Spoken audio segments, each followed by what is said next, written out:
He's a paranormal investigator who is paranormal himself.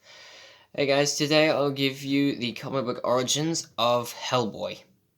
Now Hellboy is another comic book character who isn't Marvel or DC, much like characters such as The Crow, Spawn, Judge Dredd, and so on. But Hellboy is also considered one of the most popular comic book characters so far, as he's been seen in many different comic books and video games. He even got his first movie starring Ron Perlman back in 2004. Plus, we are supposed to get a Hellboy remake this year, which actually looks pretty good from the trailer. But basically, his origins trace back to World War II, where, as the Nazis weren't actually winning World War II, they enlisted the help of a sorcerer named Rasputin,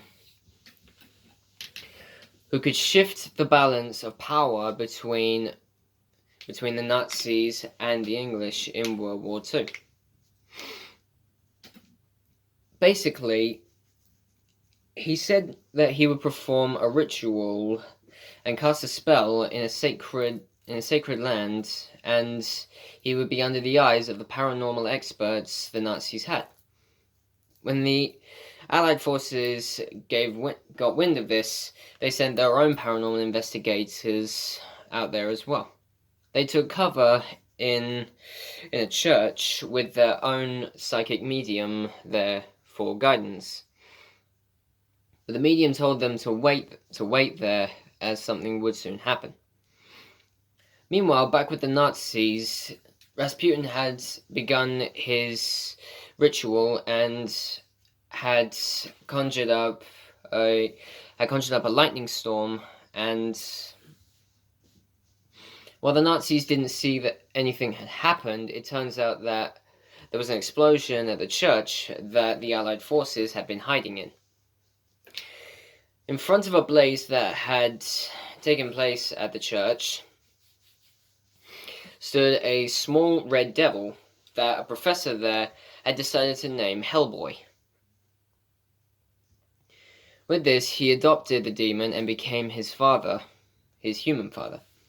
50 years later, Hellboy was seen still with the professor and as a paranormal investigator in America. Basically, he traveled the world in search of any paranormal entities or anomalies that occurred. His abilities basically just range from increased agility and incredible strength, mainly because of the fact that he is an actual demon. But also he has an insanely huge hand, which pretty much looks like he stole it from The Thing. But he also uses two insanely huge Samaritans, which are basically giant revolvers. But that's about it for Hellboy, but be sure to like and subscribe and comment what you think down below. And I'll come back tomorrow and give you more origin stories. See you guys.